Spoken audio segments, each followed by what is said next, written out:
I recently read a book by a lady named by the name of Shanti Feldham, and the book is called For Women Only. And before you single women turn this off and say, I don't want to hear anything about husbands, this would apply to bosses, it would apply to brothers, it would apply to sons, your fathers, any man that's in your life, this would work for. And basically the book is about how to understand a man and what on earth are they thinking, because sometimes we just don't get it. But then take a slight step sideways and consider that when we teach in marriage seminars, we talk about how men need respect. And so step outside of the marriage block, any man needs respect. But what I want to zero in on is that word respect, because it is kind of an undefinable term, and you wonder, how on earth am I supposed to respect this person who I just don't get? And fortunately, Shanti in her book says or gives us ideas on how to respect the men in our lives. And so I'm just going to go through a few little pointers of how we can offer respect to the men that we encounter in our day-to-day lives, so that they're not walking around like wounded little boys anymore, but they can actually rise up and be the kind of person that God has called them to be.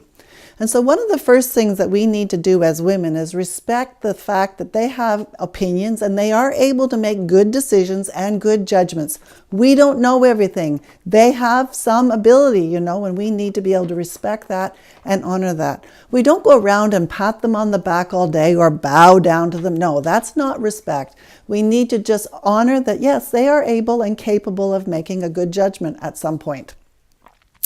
Another way that we can respect them is recognize that they have this insatiable desire to try and figure things out for themselves.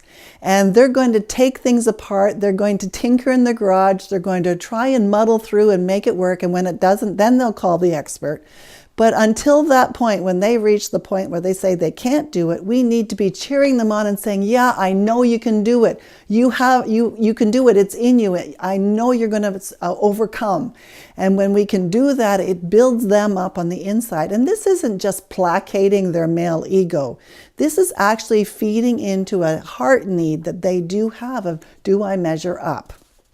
And that leads into the next thing. We need to acknowledge when they do something and when they do it well. Or even if it's just a little thing like voluntarily, without you nagging them or suggesting it, where they voluntarily go and do something, and then you notice and say, thank you, I really appreciate that you took notice that needed doing and then you did it. Those simple words, thank you, really meets that need in a guy's life to know that she noticed and I feel respected. So when the caretaker at school does something for you and you're a teacher there, a simple thank you would be a really good thing for him to know that he's noticed and appreciated. Another way that we can respect the men in our lives is when we need to talk. You pick where that talk is happening and then how to respectfully do it. So you don't choose to have the talk on the street corner where all the neighbors can see, but you actually wait and bide your time and have the talk when it is in private and you can openly and honestly discuss without ranting and raving and getting all upset, but offer your words of suggestion and respect the need that he doesn't like to be dressed down out in public where everybody can see. Another place or a way we can respect is when we are in public, that you praise them, because nothing affects a man worse is to be torn down in public in front of everybody, particularly other men, because it just knocks the stuffing out of them. It cuts them off at the knees. They have nothing that they can stand on when they are berated in front of other people, because it just cuts to their very core in that I don't measure up, I'm not good enough, and I don't know who I am anymore. And so we really need to be cautious how we do this kind of thing, but open and honest appreciation in front of other people will really strengthen that man and know I'm appreciated, I'm loved, and I'm a worthwhile human being.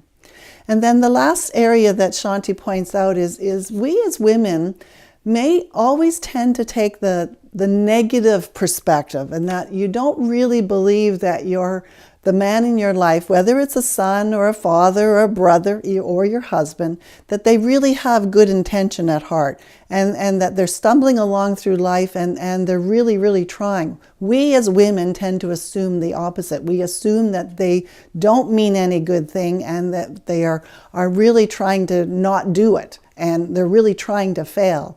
No, we need to step back and say, okay, let's assume the positive until proven otherwise.